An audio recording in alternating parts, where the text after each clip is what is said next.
14वीं शताब्दी में जब भारत का अधिकांश हिस्सा दिल्ली सल्तनत के अधीन था, दक्षिण भारत में एक नई शक्ति का उदय हुआ।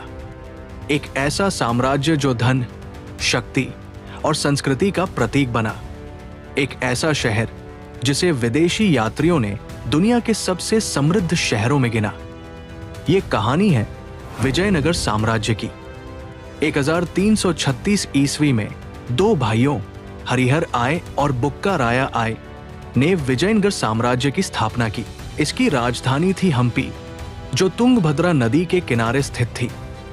इस साम्राज्य की स्थापना दक्षिण भारत को उत्तरी आक्रमणों से बचाने और हिंदू संस्कृति व मंदिरों की रक्षा के उद्देश्य से की गई थी। धीरे धीरे ये साम्राज्य कर्नाटक, आंध्र प्रदेश, तमिलनाडु और केरल के बड़े हिस्सों तक फैल गया। विजयनगर साम्राज्य का स्वर्णकाल महान सम्राट कृष्णदेवराय के शासन में आया। वे कुशल योद्धा ही नहीं, बल्कि कला और साहित्य के महान संरक्षक भी थे। उनके समय में साम्राज्य ने अपार धन और प्रतिष्ठा प्राप्त की।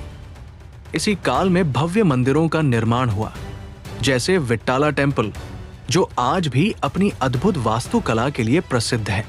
विदेशी यात्रियों ने हम्पी को दुनिया के सबसे अमीर शहरों में से एक बताया। वहां के बाजार हीरे, मसालों और रेशम से भरे रहते थे। लेकिन हर साम्राज्य की तरह विजयनगर का भी पतन निश्चित था। 1565 में दक्कन की सल्तनतों ने मिलकर विजयनगर पर आक्रमण किया। ये ऐतिहासिक युद्ध बैटल ऑफ तालीकोटा के नाम से जाना जाता है। इस युद्ध में विजयनगर की सेना को करारी हार का सामना करना पड़ा। युद्ध के बाद हम्पी शहर को लूट लिया गया और नष्ट कर दिया गया। ये घटना विजयनगर साम्राज्य के पतन का मुख्य कारण बनी। आज हम्पी के खंडहर यूनेस्को विश्व धरोहर स्थल के रूप में सुरक्षित है। विजयनगर साम्राज्य ने दक्षिण भारत की संस्कृति, कला, वास्तुकला और प्रशासनिक व्यवस्था पर गहरा प्रभाव डाला। यह साम्राज्य हमें सिखाता है कि शक्ति और समृद्धि स्थायी नहीं होती, लेकिन विरासत हमेशा जीवित रहती है। विजयनगर साम्राज्य का उत्थान और पतन भारतीय इतिहास का एक महत्वपूर्ण अध्याय है। अगर आपको ऐसी ही ऐतिहासिक कहानियां पसंद हैं, तो वीडियो को लाइक करें, शेयर करें और चैनल को सब्सक्राइब करना न भूलें।